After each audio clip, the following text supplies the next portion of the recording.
تو اہل بیت اطہار کے ساری شخصیات سب صحابی بھی ہیں، مگر ان کا مقام و مرتبہ صحابیت کے اندر محدود کرنا یہ بڑی غیر مناسب بات ہوئی ہے۔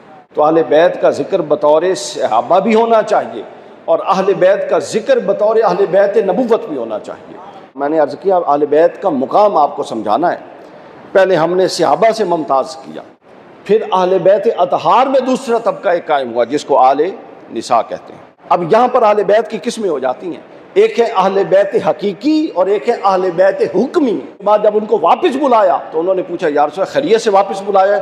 فرمایا اللہ نے حکم دیا ہے کہ ان آیات کو لے کر یا میں خود جا سکتا ہوں یا میری آل میں سے اہل میں سے کوئی جا سکتا ہے۔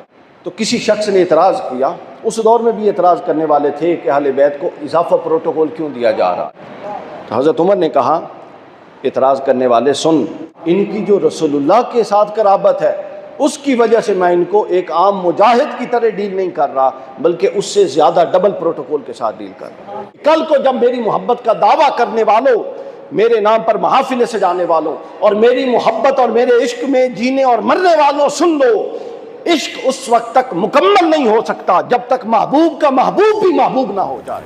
اعوذ باللہ من الشیطان الرجیم، بسم اللہ الرحمن الرحیم۔ یا نساء النبی لستن کاحد من النساء، صدق اللہ العظیم۔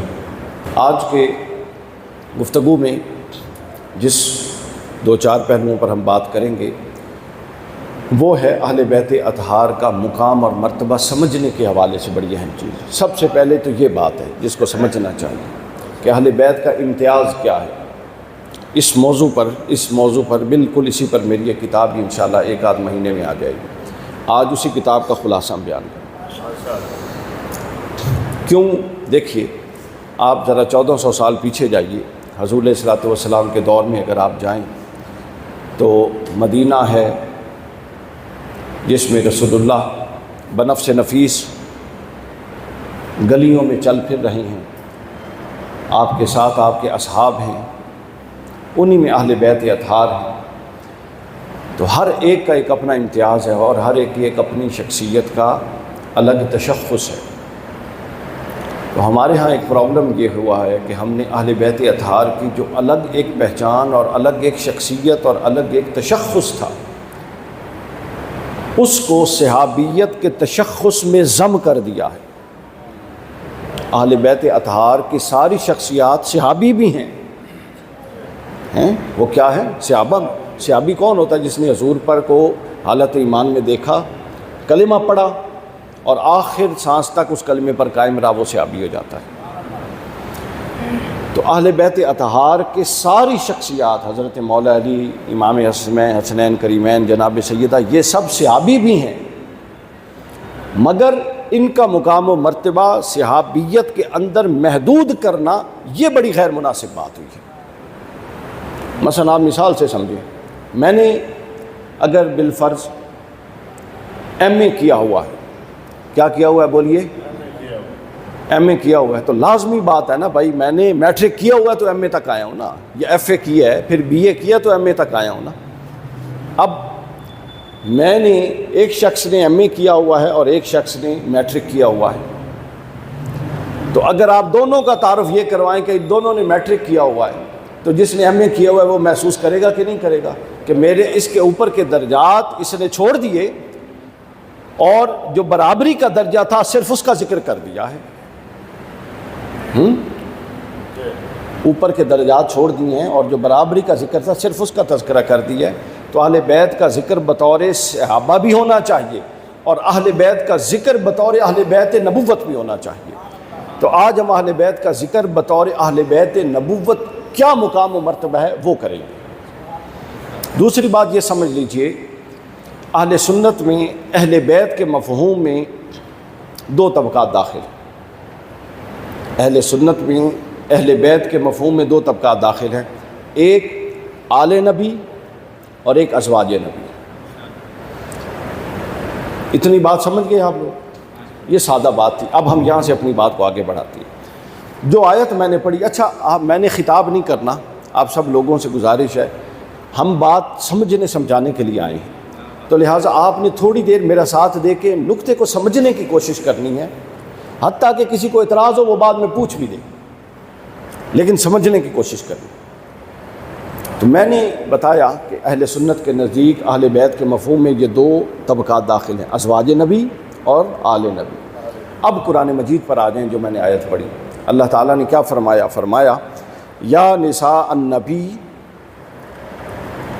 لستن کأحد من النساء، اے نبی کی بیویوں، اے نبی کی عورتوں، تم دنیا جہان کی کسی دوسری عورت کے برابر نہیں ہو سکتی۔ لستن کأحد، کأحد کوئی بھی ایک، وہ جو بھی عورت ہو یا جو بھی ہوگی قیامت تک۔ فرمایا کہ جو بھی عورت آئے گی، زندہ رہے گی، اس زمین پر سانس لے گی اور ایمان لائے گی، اے نبی کی بیویوں، کوئی بھی تم جیسی نہیں ہو سکتی، کوئی بھی تم جیسی، یہ جملہ بولیے، نہیں ہو سکتی۔ اب سوال پیدا ہوتا ہے کیوں نہیں ہو سکتی؟ سوال پیدا ہوتا ہے کہ کیوں نہیں ہو سکتی؟ کیا یہ جو فضیلت ازواج نبی کو ملی ہے یہ ان کے مال اور اسباب کی بنیاد پر ملی ہے؟ آپ نے ہاں یا نہ کرنی ہے۔ مال و اسباب کی بنیاد پر ملی ہے؟ یہ ان کے قبیلے اور خاندان کی بنیاد پر ملی ہے؟ یہ ان کے باپ دادا کے نام کی بنیاد پر ملی ہے؟ یہ ان کو تقوی اور طہارت کی بنیاد پر ملی ہے؟ نہیں۔ یہ ان کو نماز، روزوں، حج، زکوٰۃ اور عبادات کی بنیاد پہ ملی ہے؟ نہیں۔ تو پھر کس لیے وہ ایسا کیا ہو گیا کہ زمین آسمان بدل گئے، ان جیسا ہو ہی کوئی نہیں سکتا؟ وہ یہ ہو گیا کہ وہ مقدس ازواج رسول اللہ کے عقد میں آ کے آپ سے شرف باریابی حاصل کر چکی، اور جو آپ کے عقد میں آ کے شرف باریابی حاصل کر چکی، اللہ فرما رہا ہے محبوب جو آپ کی زوجیت میں آ گئی اب اس جیسی، وہ بے شک تھوڑی دیر کی خلوت کیوں نہ ہو اور اس کے بعد ان کی وفات بھی ہو جائے اس زوجہ کی، تو اللہ نے فرما دیا کہ اب اس کے بعد اس عورت کے برابر دنیا کی کوئی عورت نہیں ہو سکتی۔ کیوں؟ چونکہ اس عورت نے آپ سے شرف باریابی حاصل فرما لیا ہے۔ تو آپ کی بارگاہ کی اتنی دیر کی قربت اور آپ کی بارگاہ کی اتنی دیر کی نسبت اس کو اتنا بلند کر گئی کہ اب کوئی اونچی سے اونچی عورت ان کی ہم پلہ اور ان کے ساتھ برابری کا تصور بھی نہیں کر سکتی۔ یہ بات سمجھ آ گئی؟ تو اب یہاں سے اگلی بات کی طرف ہم چلتے ہیں۔ یہ ہمیں ایک بات سمجھ آ گئی کہ اہل بیت کے مفہوم میں ازواج اور اولاد داخل ہیں، اور ازواج جیسا کوئی نہیں ہو سکتا۔ یہاں تک قرآن نے بات کی۔ اب ازواج جیسا کیوں نہیں ہو سکتا؟ چونکہ ازواج کو بارگاہ نبوت سے شرف باریابی حاصل ہے۔ تو اب دوستو سوال یہ ہے کہ اگر ان ازواج جیسا کوئی نہیں ہو سکتا جن کو بارگاہ نبوت سے شرف باریابی حاصل ہوا، چاہے وہ 40 سال کی عمر میں ہوا، 10 سال، 20 سال، 50 سال، جس بھی عمر میں ہوا، اس سے پچھلی عمر جس بھی حال میں گزری، جب شرف باریابی ہو گیا تو پھر کوئی ان کے برابر نہیں ہو سکتا۔ تو اگر تھوڑی دیر کا شرف باریابی حاجی صاحب برابری ختم کر دیتا ہے تو ان کے برابر کون ہو سکتا ہے جن کا خون نبی کا خون ہوتا ہے؟ پھر ان کے برابر کون ہو سکتا ہے جن کا گوشت نبی کا گوشت ہوتا ہے؟ پھر ان کے برابر کون ہو سکتا ہے کہ جو اپنی زبان چسوا کر نبی جن کو گھٹیاں دیا کرتا تھا؟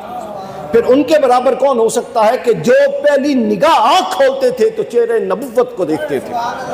پھر ان جیسا کون ہو سکتا ہے کہ جن کو سواری نبی کے کندھوں کی میسر آئی اور پیاس کے وقت زبان نبی علیہ السلام کی چوسنی میسر آئی؟ ان جیسا کون ہو سکتا ہے؟ پھر ان جیسا کون ہو سکتا ہے کہ جنہوں نے تربیت نبی علیہ السلام کے گھر سے پائی؟ پھر ان جیسا کون ہو سکتا ہے کہ جن کو نبی علیہ السلام اٹھا کے جب وہ روتے تو پہاڑوں میں چلے جاتے، لوریاں دیتے اور لوریاں سناتے؟ تو اگر تھوڑی دیر کی شرف باریابی ازواج نبی کو ہر ایک سے بلند کر سکتی ہے، اور یہ قرآن کی نص ہے، تو لہٰذا سمجھ لیجئے کہ اگر یہ تھوڑی دیر کی باریابی یہ مقام دے سکتی ہے تو جن کے رگو پے میں ایک ایسا عظمت والا شرف حاصل ہے، جن کے رگو پے میں خون نبوت دوڑتا ہے، جن کے رگو پے میں رسول اللہ صلی اللہ علیہ وسلم کی تربیت دوڑتی ہے، جو رسول اللہ کے گھر میں سوتے ہیں اور گھر میں اٹھتے ہیں جہاں پر جبرائیل وحی لے کر آتا ہے، ان جیسا بھی کوئی نہیں ہو سکتا۔ ان جیسا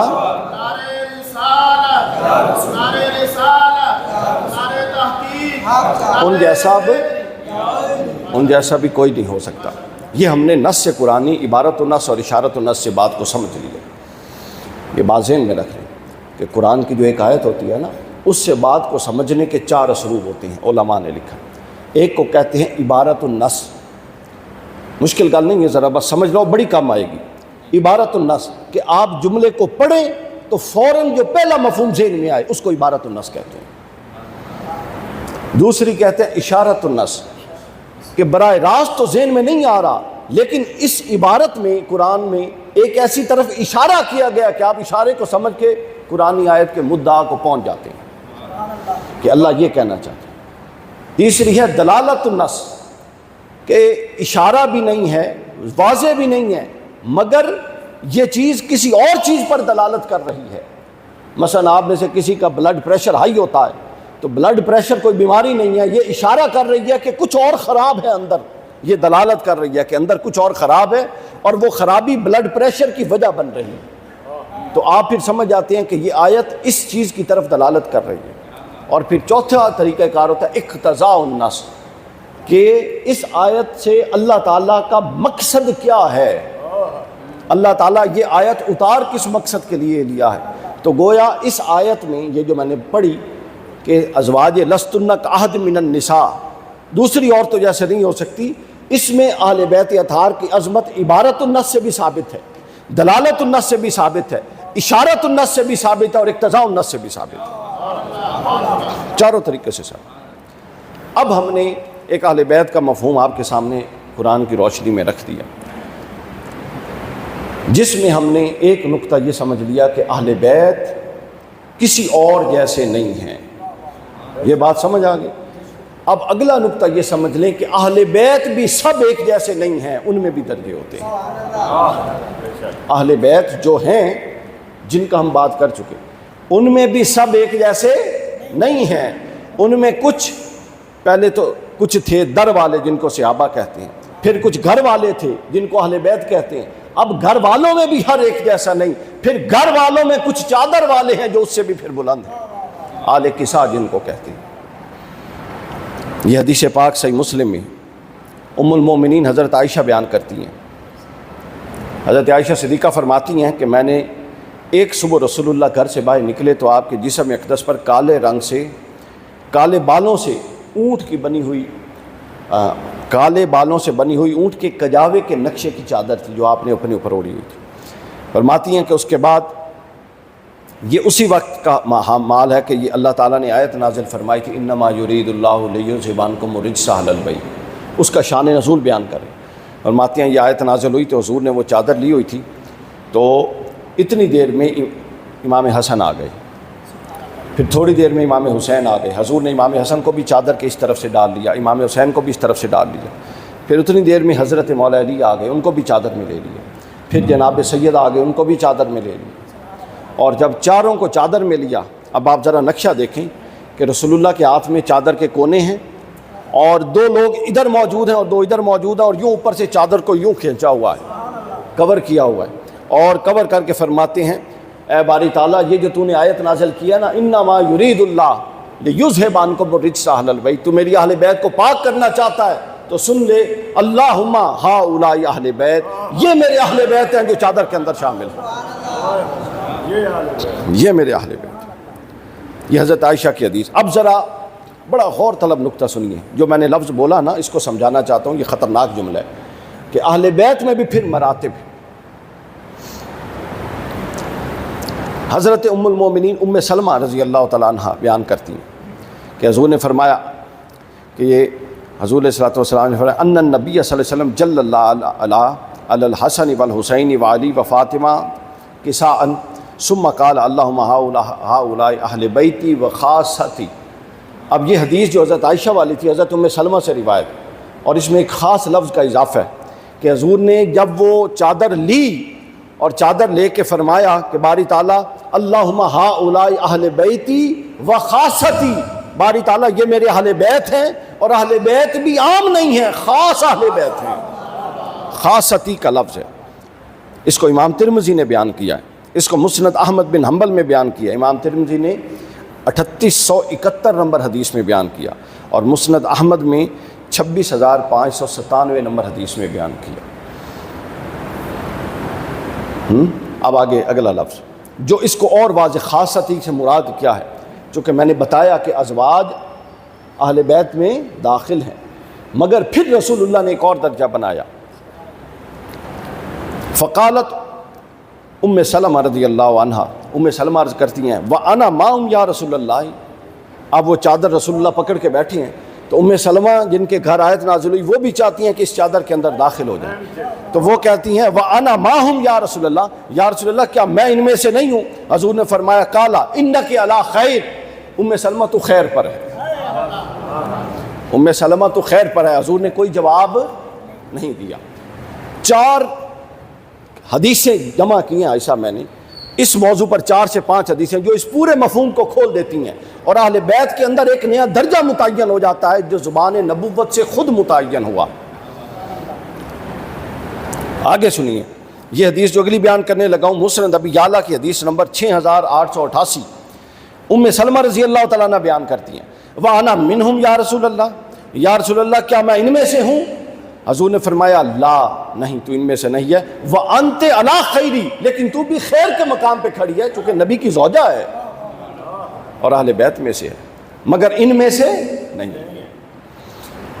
اب یہ فرما دینا کہ ان میں سے نہیں ہے، یہ ایک خود درجہ متعین کر رہا ہے کہ پہلے قرآن نے کہا کہ اہل بیت یہ ہیں، اب خود زبان رسالت مآب سے ہو رہا ہے، جب چادر لے کے حضور کہہ رہے ہیں کہ اللہم ہؤلاء اہل بیت، یہ اہل بیت ہیں، اور زوجہ محترمہ عرض کرتی ہیں کہ میں ان میں سے ہوں، اور حضور فرما رہے ہیں نہیں تو اہل بیت میں سے ہے مگر ان چادر والوں میں سے نہیں ہے، تو پتہ لگا کہ اہل بیت میں پھر ایک درجہ ہے جس کو آل کسا کہتے ہیں، جس کو کیا کہتے ہیں؟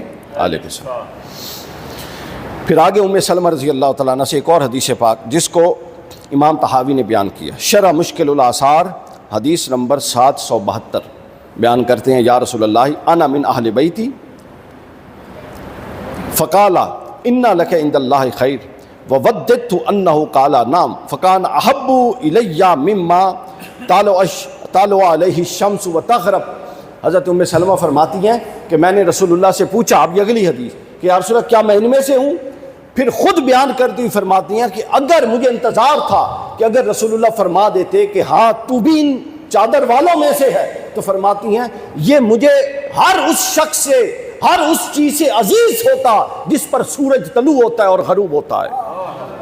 ام سلمہ کہتی ہیں کہ اگر رسول اللہ مجھے یہ اجازت دے دیتے کہ ہاں تو ان میں سے ہے، تو یہ آپ کا نام کہنا، اجازت دینا مجھے دنیا جہان کی ہر شے سے عزیز ہوتا۔ تو دوستو سمجھنے کی بات ہے کہ ان میں جو چادر کے اندر تھے کچھ تو ایسا تھا جو چادر سے باہر والوں میں نہیں تھا، اور باہر والے چاہ رہے تھے کہ وہ بھی اندر آ جائیں، اور نہ صرف اندر آ جائیں بلکہ دعائیں کر رہے تھے کہ اگر وہ اندر آ گئے تو دنیا جہان کی ہر شے کو پا گئے۔ تو سوال پیدا ہوتا ہے وہ کیا تھا؟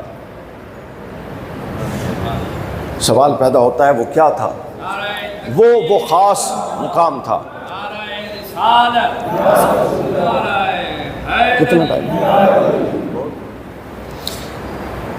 تو گویا اب آپ نے دیکھا کہ اہل بیت اطہار کا، میں نے عرض کیا اہل بیت کا مقام آپ کو سمجھانا ہے۔ پہلے ہم نے صحابہ سے ممتاز کیا اہل بیت کا طبقہ، پھر اہل بیت اطہار میں دوسرا طبقہ ایک قائم ہوا جس کو آل نساء کہتے ہیں، اہل کساء کہتے ہیں۔ حضرت ام سلمہ یہ بیان فرماتی ہیں۔ پھر ایک تیسری حدیث سنیے، حضرت ام سلمہ رضی اللہ تعالیٰ عنہ سے مروی تیسری حدیث پاک، حضرت ام سلمہ فرماتی ہیں فرفعت الکساء لادخل معهم، اور اس کو بیان کیا ہے، حوالہ سنیں مسند احمد حدیث نمبر 26746، فضائل صحابہ میں امام احمد بن حنبل نے دوسری دفعہ بیان کیا، مسند ابو یعلا میں یہ بیان ہوئی۔ یہ بڑی خطرناک بات ہے، یہ غور سے سن لیجئے۔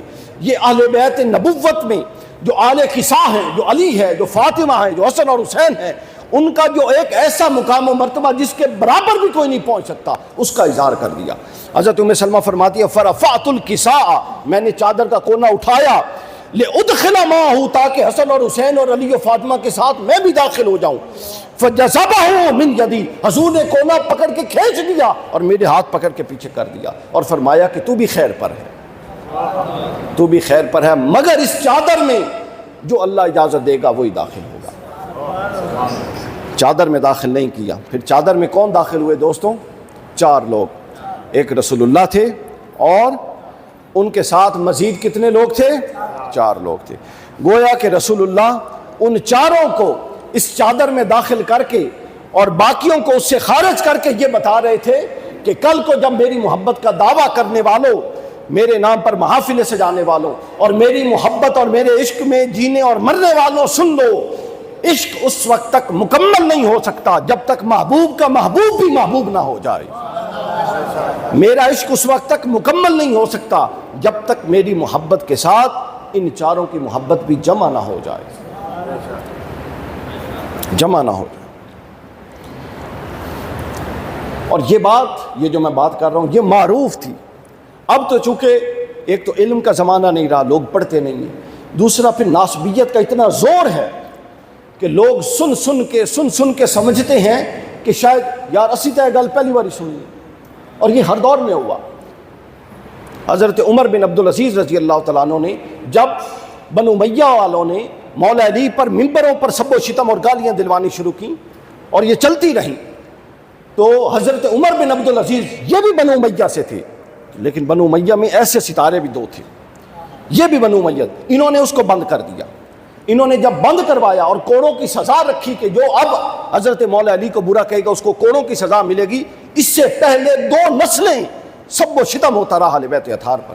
تو جب انہوں نے بند کروایا تو حضرت عمر بن عبدالعزیز کے محل قصر کے باہر احتجاج کے لیے لوگ آ گئے کہ عمر بن عبدالعزیز سنت کو بدل رہا ہے۔ تو ان سے پوچھا گیا یہ سنت تھی اہل بیت نبوت کو برا بھلا کہنا؟ وہ کہتے ہیں ہم نے تو دیکھا ہے، جب سے پیدا ہوئے ہیں اپنے باپ اور دادا کے زمانے سے دیکھ رہے ہیں، چونکہ 2 نسلیں گزر چکی تھی اور بنو امیہ کی حکومت تقریباً 90 سال رہی تھی، اور 90 سال میں دوسری نسل گزر کے تیسری آ رہی ہوتی ہے۔ تو انہوں نے کہا ہم تو جب سے پیدا ہوئے دیکھ رہے تھے۔ تو جب ضروری نہیں ہے کہ جو آپ نے ہمیشہ سے سنا وہ سچ ہو، آپ ہمیشہ سے باطل بھی سن سکتے ہیں، تو لہٰذا جو بات دلیل کے ساتھ آپ کو کی جائے آپ کو وہ سننی ہے، وہ سچ ہوتی ہے۔ اور یہ جو میں نے عرض کیا، میں عرض کر رہا تھا کہ ہمیشہ یہ بات صحابہ کرام میں عام تھی۔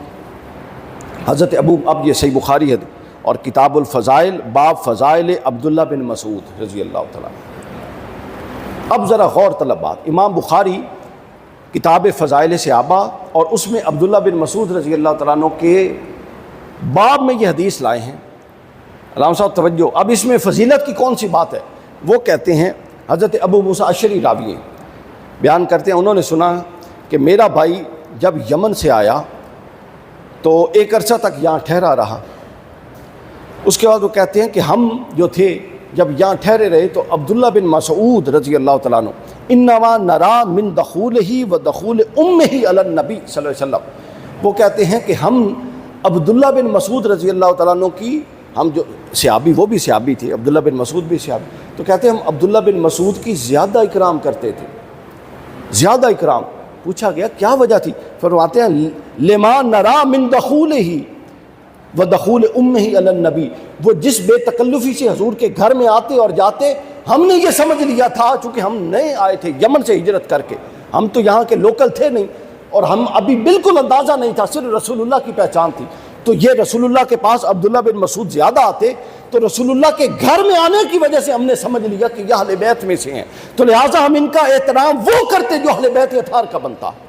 اب بتائیں صحابی تو سارے تھے، اس حدیث کو امام بخاری صحیح بخاری میں لائے اور عبداللہ بن مسعود کے فضائل کے باب میں لائے، اس میں کون سی فضیلت ہے؟ صحابی کی فضیلت تو ہو نہیں رہی، چونکہ صحابی تو وہ بھی تھے اور یہ بھی تھے، تو گویا پتہ چلا کہ صحابہ کو اگر گمان بھی ہو جاتا کہ یہ شخص اہل بیت نبوت میں سے ہے تو اس کا معاملہ جدا ہو جاتا، باقیوں سے ڈیل کرنے میں باقیوں سے جدا ہو جاتا۔ آگے سنیے، اس کی مثالیں ابھی میں دینے لگا۔ حضرت سلمان فارسی رضی اللہ تعالیٰ عنہ کتنے بڑے صحابی، اور یہ صحابی ہیں، لیکن حضور نے کیا فرمایا ہے؟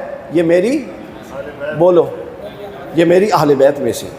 اب یہاں پر اہل بیت کی قسمیں ہو جاتی ہیں، ایک ہے اہل بیت حقیقی اور ایک ہے اہل بیت حکمی۔ آپ نے فرما کے حکم ان کو داخل کر دیا، وہ حقیقتاً اہل بیت میں سے نہیں تھے۔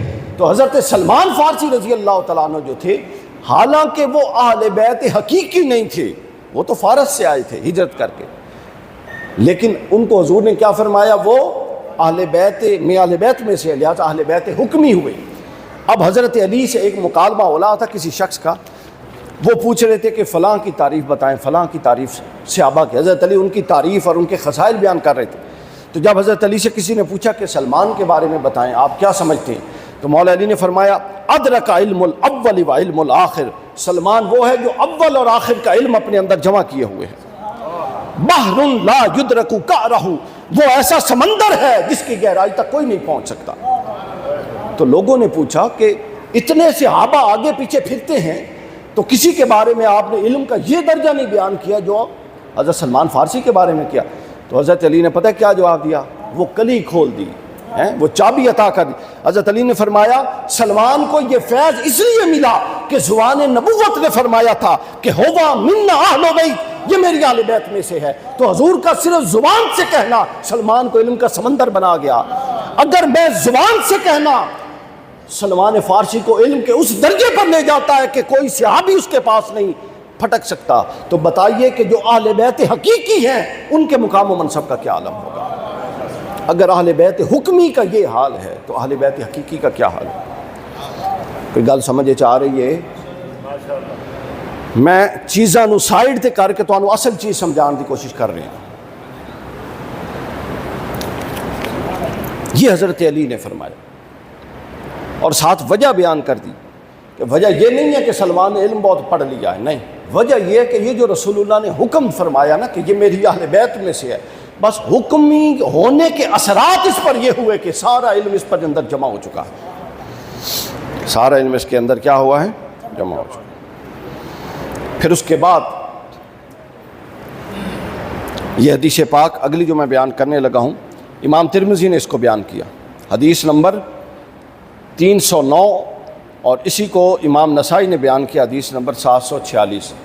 بیان کرتے ہیں کہ جب سورہ نازل ہوئی، سورہ مبارکہ برات، سورہ توبہ، تو رسول اللہ صلی اللہ علیہ وسلم نے حضرت سیدنا ابوبکر صدیق رضی اللہ تعالیٰ عنہ کو آیات دے کے بھیج دیا کہ وہ آیات آگے پہنچا کر آئیں۔ امام ترمذی نے بیان کیا اہل سنت کی معتبر ترین کتابوں کے اندر، اور یہ حدیث کی کتابیں ہیں، ان میں سے کوئی تاریخ کی بات نہیں ہے۔ ان موضوعات پر ہم تاریخی حوالوں کو کمزور سمجھتے ہیں، یہ حدیث اور محدثین کی بات ہے۔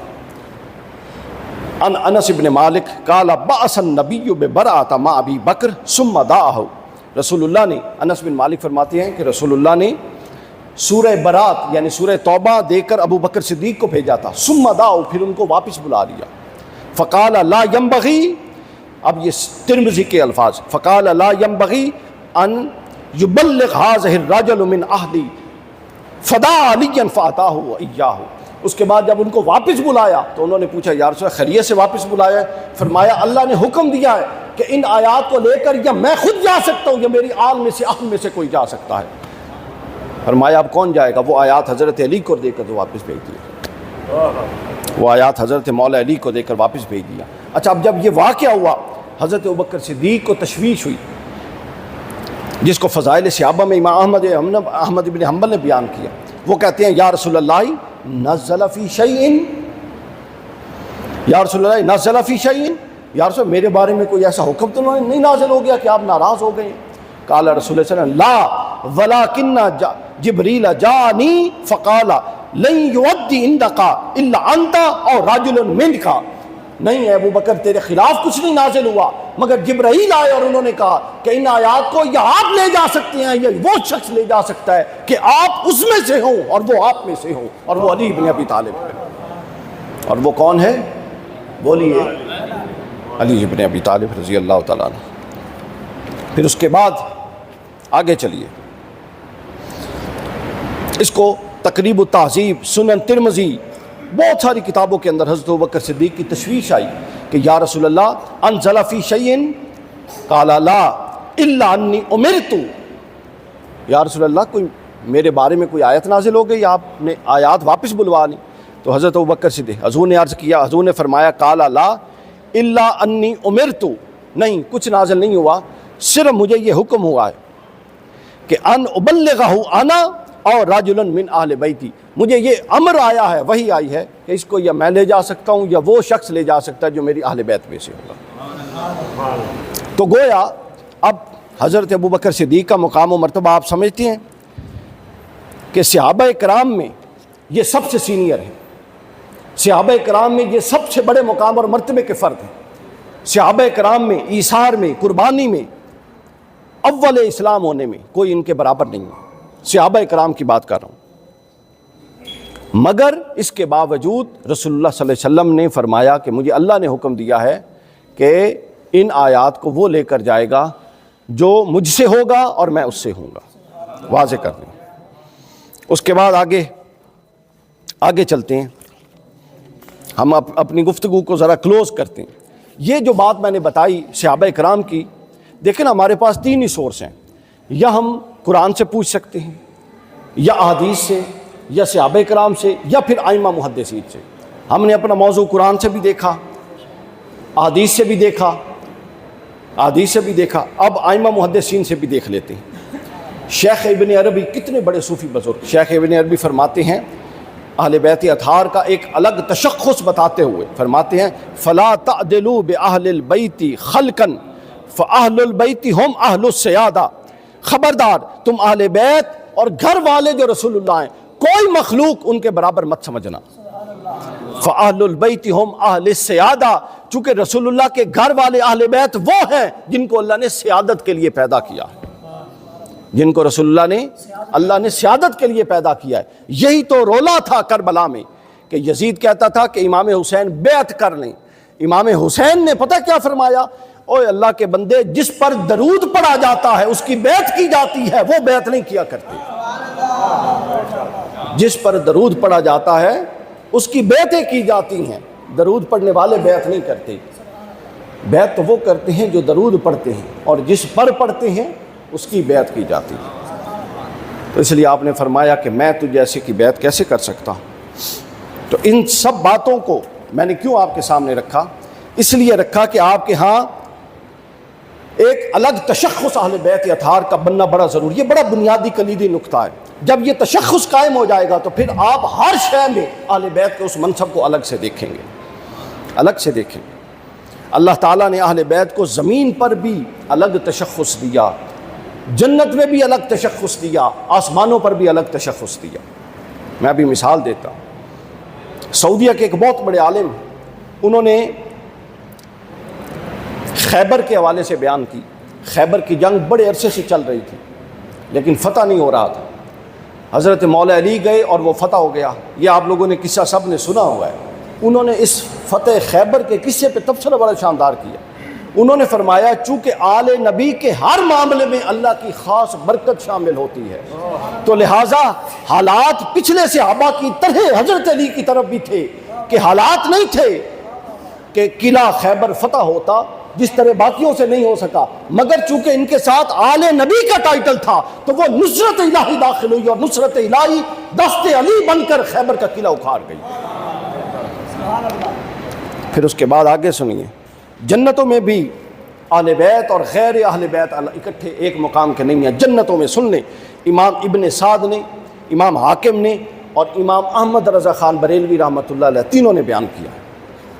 کیا بیان کیا وہ سن لو ذرا۔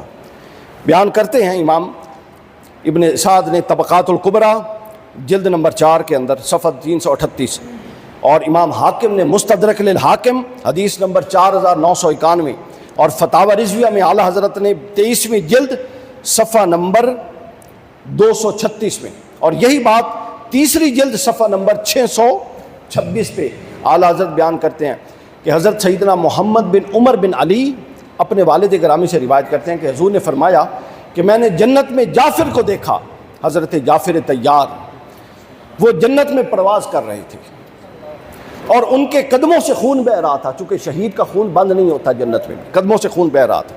اور میں نے دیکھا کہ زید بن جعفر، حضرت جعفر طیار سے نیچے، یہ بھی صحابی اونچے درجے کے صحابی، یہ جعفر طیار سے نیچے اڑ رہے تھے اور یہ بھی جنت میں پرواز کر رہے تھے۔ تو ایک شخص کھڑا ہوا، وہ عرض کرتا ہے یا رسول اللہ، یہ بڑی توجہ سے سنیے گا بات، وہ عرض کرتا ہے یا رسول اللہ، ہم تو عمل میں نیکی تقوی طہارت میں زید بن جعفر کو جعفر طیار سے اعلیٰ سمجھتے تھے عمل میں، یعنی ہمارے نزدیک وہ زیادہ متقی تھے، حضور علیہ الصلوۃ والسلام خاموش ہو گئے. تھوڑی دیر کے بعد حضور نے فرمایا ان زیدن لیس بدون جعفر، تو درست کہتا ہے کہ عمل کے لحاظ سے جو زید تھا وہ جعفر سے کسی طرح بھی کم نہیں تھا. ولیکن فضلنا جعفر لقرابۃ منک، مگر زید سے جعفر کا اونچا اڑنا جنت میں اس لیے تھا کہ جعفر میری قرابت میں سے تھا اور زید قرابت میں سے نہیں تھا. ایک مقام ہونے کے باوجود جنت میں بھی اللہ نے یہ فرق رکھا کہ کون قرابت والا ہے اور کون قرابت والا نہیں. میں نے اس لیے کتابوں کے حوالے اور صفحے پڑھ دیے تاکہ بعد میں کوئی اعتراض نہ کرے. اعلیٰ حضرت امام احمد رضا نے بھی اس کو بیان کیا. پھر آگے تیسری بات سن لیجئے، اگلی بات، اور یہ عقیدہ تھا صحابہ کرام کا. اب میں 2-3 مثالیں خلافت راشدہ سے لے کے بات کو ختم کرتا ہوں. اور یہ مثالیں میں جتنی اب تینوں چاروں دوں گا، میری کوشش ہوگی ساری مثالیں حضرت عمر فاروق رضی اللہ تعالیٰ عنہ کی دوں. امام عادل جن کے دور میں اسلام اور قرآنی احکامات اگر پورے قد سے کسی کے دور میں کھڑے ہوئے تو وہ عمر فاروق کا دور تھا. حضرت عمر بیان کرتے ہیں، حضرت عمر نے امامین کریمین حسنین رضی اللہ عنہما علیہم السلام کا وظیفہ اہل بدر کے مطابق مقرر کیا. مال غنیمت آتا تھا تو اہل بدر کا مد مقابل کوئی نہیں ہوتا تھا، سب سے اونچے اہل بدر سمجھے جاتے. ان کے برابر کیا تو کسی شخص نے اعتراض کیا. اس دور میں بھی اعتراض کرنے والے تھے کہ اہل بیت کو اضافہ پروٹوکول کیوں دیا جا رہا ہے. تو حضرت عمر نے کہا اعتراض کرنے والے سن، لقرابتہما برسول اللہ، ان کی جو رسول اللہ کے ساتھ قرابت ہے اس کی وجہ سے میں ان کو ایک عام مجاہد کی طرح ڈیل نہیں کر رہا بلکہ اس سے زیادہ ڈبل پروٹوکول کے ساتھ ڈیل کر رہا ہوں. ہیں کیا ڈیل کر رہا ہوں؟ ڈبل پروٹوکول کے ساتھ.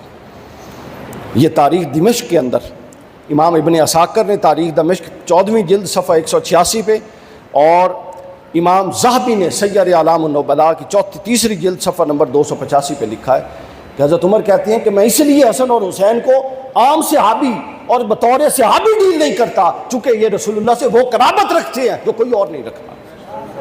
لہٰذا اس قرابت کا حق یہ ہے ہر مسلمان پر کہ اضافی پروٹوکول دے چونکہ ان کے پاس اضافی منصب ہے.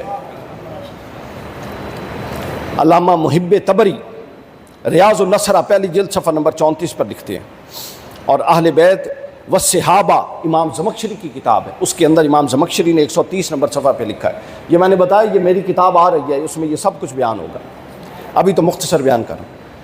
مدائن فتح ہوا اور مال غنیمت آیا، سب میں بانٹا گیا. حضرت عمر نے جو اپنا بیٹا تھا عبداللہ ابن عمر اس کو 500 درہم دیے. کتنے؟ امام حسن اور امام حسین کو 1000 درہم الگ الگ دونوں کو بھجوا دیا. عبداللہ ابن عمر نے اعتراض کیا اپنے بیٹے نے، کہتے ہیں کہ اچھا اب مدائن کی فتح کا مسئلہ یہ بھی سمجھ لیجئے کہ مدائن میں عبداللہ ابن عمر لڑنے گئے تھے اور امام حسن اور حسین بالکل چھوٹے تھے، جہاد میں نہیں گئے، شامل نہیں ہوئے.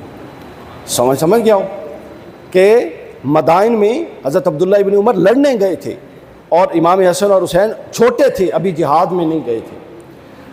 جب عبداللہ ابن عمر سے ڈبل دیا گیا، اب ایکچولی تو یہ کئی گنا بنتا ہے، ڈبل تو تب بنتا ہے کہ دونوں گئے ہوں اور ایک کو 500 درہم اور ایک کو 1000 درہم گیا ہو، اور ادھر تو صورتحال یہ ہے کہ ایک فریق جنگ میں گیا ہی نہیں ہے اور اس کو دگنا دیا جا رہا ہے اور جو گیا ہے اس کو آدھا دیا جا رہا ہے. حضرت عمر کے بیٹے نے یہ اعتراض کر دیا. حضرت عبداللہ ابن عمر نے اعتراض کیا، حضرت عمر نے اس کو جواب دیا، فرمایا کہ ہاں تیرا اعتراض درست ہے، اگر تو برابری چاہتا ہے، اگر تو برابری چاہتا ہے تو جا. اب یہ ریاض النصرہ فرماتے ہیں کہ اگر تو برابری چاہتا ہے تو جا، جو حسن اور حسین کا باپ ہے اس جیسا باپ لے کر آ. اگر برابری چاہتا ہے تو جا، جو حسن اور حسین کی ماں ہے اس جیسی ماں لے کر آ. اور اگر برابری چاہتا ہے تو جا، جو حسن اور حسین کا نانا ہے اس جیسا نانا لے کر آ، اور جو حسن اور حسین کی نانی ہے اس جیسی نانی لے کر آ. پھر فرماتے ہیں تو یقیناً نہیں لا سکتا، لہٰذا تو برابر بھی نہیں ہو سکتا، لہٰذا عمر برابر تقسیم بھی نہیں کر سکتا. آپ دیکھیے کہ کتنے بڑے لوگ تھے خلفائے راشدین، اور ان کی نظر میں اہل بیت کا مقام و مرتبہ کیا تھا، یہ کس نظر سے دیکھا کرتے تھے. یہ ایک عام مسلمان اور ایک عام صحابی اور ایک عام مومن کی نگاہ سے ان کو نہیں دیکھتے تھے بلکہ ان کو آل رسول کی نگاہ سے دیکھتے تھے. اس کے بعد بس اب ہم بات کو ختم کرنے لگے ہیں، لیکن میں چاہ رہا ہوں کہ 2-3 چیزیں جو نشان لگائی ہیں وہ آپ کو بتا دوں۔ اس کے بعد حضرت یحییٰ بن سعید بیان کرتے ہیں، امام ابن جوزی نے تاریخ عمر بن الخطاب کتاب لکھی حضرت عمر کے پورے دور پر۔ ابن جوزی نے، بہت بڑا محدث، ابن تیمیہ کا شاگرد، اور انہوں نے اس کتاب کے صفحہ 186 پر لکھا، اور امام ابن عساکر نے تاریخ دمشق مدینہ صفحہ نمبر 185 اور جلد نمبر 14 پہ لکھا، اور اخبار عمر و اخبار عبداللہ ابن عمر صفحہ نمبر 319 پر بیان کرتے ہیں حضرت عمر کا واقعہ۔ امام ابن جوزی نے بیان کیا کہ یحییٰ بن سعید نے ہمیں بیان کیا کہ حضرت عمر نے امام حسین کو بلایا اور فرمایا اپنے دور حکومت میں کہ آپ کبھی کبھار میرے پاس تشریف لے آیا کریں فارغ وقت میں، چونکہ جب آپ آتے ہیں تو آپ سے رسول اللہ کی خوشبو آتی ہے، آپ سے رسول اللہ کی یاد آتی ہے، چونکہ امام حسن اور حسین حدیث پاک میں ہے کہ سر سے لے کر بدن تک امام حسن رسول اللہ کی شبیہ تھے، اور بدن سے لے کر پاؤں تک امام حسین شبیہ تھے۔ جب یہ دونوں ملتے تو پوری رسول اللہ کی شبیہ بن جاتی، یعنی اللہ نے ان کو بانٹ دیا، مگر یہ حسن دونوں پھر حسین کے بیٹے علی اکبر میں ملا دیے، وہ اکیلے پورے رسول اللہ کی شبیہ تھے۔ تو بیان کرتے ہیں حضرت یحییٰ بن سعید کہ حضرت عمر نے حضرت امام حسین کو یہ بات کی، تو انہوں نے آگے سے فرمایا کہ ٹھیک ہے میں آیا کروں گا کبھی کبھار۔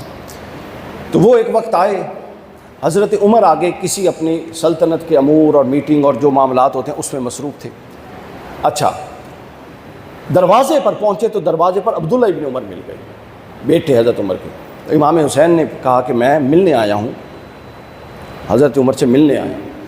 تو انہوں نے کہا کہ میں ابھی گیا تھا تو انہوں نے مجھے تو یہ فرما دیا کہ میں مصروف ہوں، جاؤ۔ تو حضرت عمر نے، حضرت امام حسین نے خود سے یہ سمجھ لیا کہ ظاہر ہے مصروف بیٹھے ہیں، اگر بیٹے کو واپس بھیج دیا ہے تو مناسب نہیں ہے اس وقت ملنا، مصروف ہی ہوں گے، تو وہ خود سے یہ سمجھ کے کہ چونکہ بیٹے سے نہیں ملے تو مجھ سے بھی نہیں ملیں گے، واپس تشریف لے گئے۔ چند دن گزرے تو امام حسین کی حضرت عمر کے ساتھ بازار میں پھر ملاقات ہو گئی۔ حضرت عمر نے پھر وہی بات کی کہ آپ تشریف نہیں لائے، میں نے تو آپ سے کہا تھا کہ آپ آیا کریں۔ تو امام حسین نے فرمایا کہ میں آیا تھا، مگر آگے یہ معاملہ ہو گیا کہ آپ کا بیٹا کھڑا تھا، اور انہوں نے یہ بتایا کہ آپ مصروف تھے، وہ اندر گئے لیکن آپ نے ملاقات کا ٹائم نہیں دیا، وہ واپس آ گئے۔ تو میں یہ سمجھ گیا کہ ظاہر ہے اگر عبداللہ بن عمر کے لیے ٹائم نہیں ہے تو پھر حسین ابن علی کے لیے بھی نہیں ہوگا، میرے لیے بھی نہیں ہوگا، اپنے بیٹے کے لیے نہیں ہے۔ تو حضرت عمر فاروق نے جب یہ بات سنی، فقال عمر وانت عندی مثلہ وانت عندی مثلہ وانت عندی مثلہ، حضرت عمر جلال میں آ گئے، بازار کے اندر کہتے ہیں کہ حسین تو نے یہ کیسے سمجھ لیا کہ تو میرے لیے ویسے ہے جیسے میرا بیٹا عبداللہ بن عمر ہے؟ فقال وانت عندی مثلہ، کیا تو میرے لیے ویسے ہے جیسے میرا بیٹا ہے؟ نہیں، تو تو رسول اللہ کا بیٹا ہے۔ رسول اللہ نے فرمایا تھا ابناءنا وابناءکم، آیہ مباہلہ میں، تو ابناءنا میں اللہ کے رسول آپ کو لے کر گئے تھے، تو آپ تو رسول اللہ کے بیٹے ہیں۔ یہ کیسے ہو سکتا ہے کہ عبداللہ ابن عمر کو وقت نہیں ملا تو آپ کو بھی نہ ملتا؟ تو آپ نے یہ نہیں ٹھیک کیا کہ آپ واپس چلے گئے، آپ عبداللہ ابن عمر کی طرح تھوڑی ہیں۔ اس کے بعد حضرت عمر نے اپنا امامہ اتارا، انبت شعر علی راسہ غیرک، اپنا امامہ اتارا، اور امامہ اتار کے کہتے ہیں کہ اے حسین ابن علی، یہ جو ہمارے سروں پر عزت کے بال ہیں یہ رب کا معقولہ تھا، مراد یہ کہ یہ جو عزت کی پگ ہے یہ یا اللہ نے دی ہے یا محمد کے آل وال گھر والوں نے ہمیں عطا کی۔ تو یہ کیسے ہو سکتا ہے کہ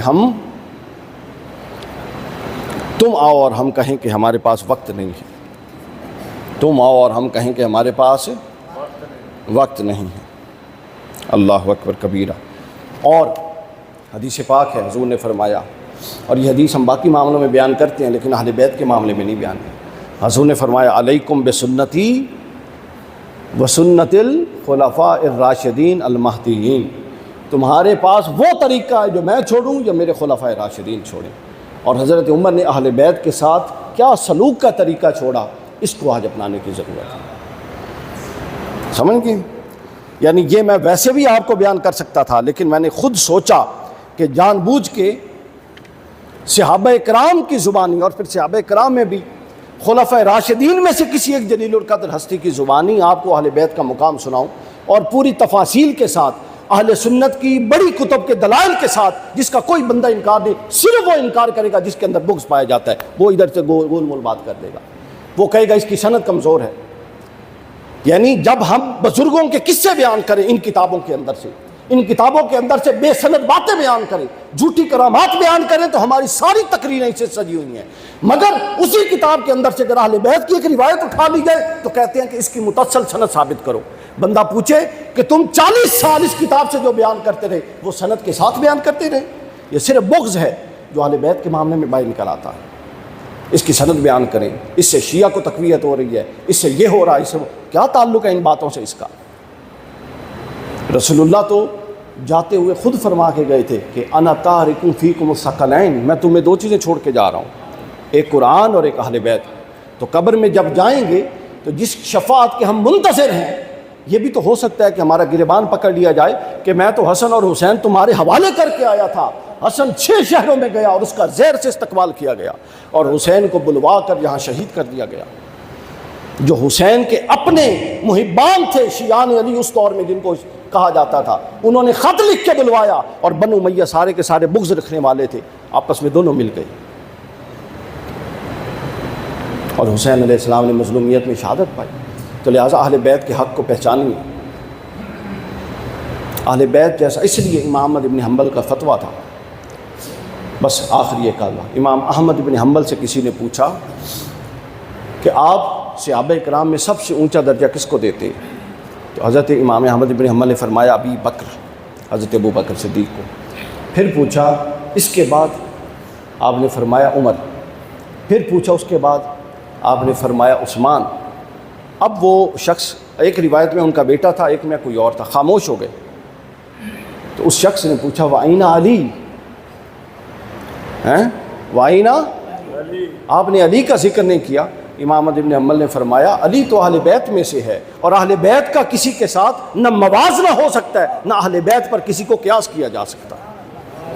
اہل بیت کو تو کسی پر قیاس ہی نہیں کیا جا سکتا، وہ تو خون رسول ہے، وہ تو جزو رسول ہے، وہ تو مزاج رسول کے امین ہے، ان پر کسی کو کیسے قیاس کیا جا سکتا؟ آپ ایک سوال کیجئے، ذرا ذہن میں رکھیے، مثلا ہمارے ہاں جو اب یہ رولے ڈال گئے ہیں فلاں فلاں تو افضل، فلاں فلاں تو افضل، اور اس سے تقریراں افضل، یعنی ہمیں اللہ رسول سے زیادہ یہ فرق رہ گیا ہے کہ ہم یہ ثابت کریں کہ ابو بکر افضل ہے، علی افضل ہے، کیڑا چھوٹا ہے کیڑا بڑا ہے۔ یہ سادہ کام ہے، دسو یہ ہمارا کام ہے؟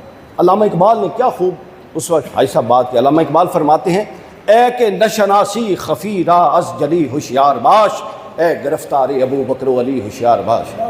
اے وہ شخص جس کی عقل کا یہ عالم ہے کہ اس کو باریک اور موٹے کے فرق کبھی نہیں پتا، تجھ کو اس کام میں لگایا جا رہا ہے کہ تو یہ چیک کر کے علی بڑا ہے یا ابو بکر بڑا ہے۔ اندازہ کریں، ہر طرف سے یہی معاملات چل رہی ہیں۔ تو ہمیں اپنے سینوں میں وسعت دینی ہے، ایک دوسرے کو قریب لانا ہے، ایک معاشرہ بنانا ہے جس میں سب ایک دوسرے کے اختلاف کو بھی قبول کریں، مگر جس کا جو حقیقی مقام و منصب ہے اس کو بھی مانیں۔ تو اہل بیت جیسا کوئی نہیں ہو سکتا۔ اہل بیت کون ہے؟ جزو رسول۔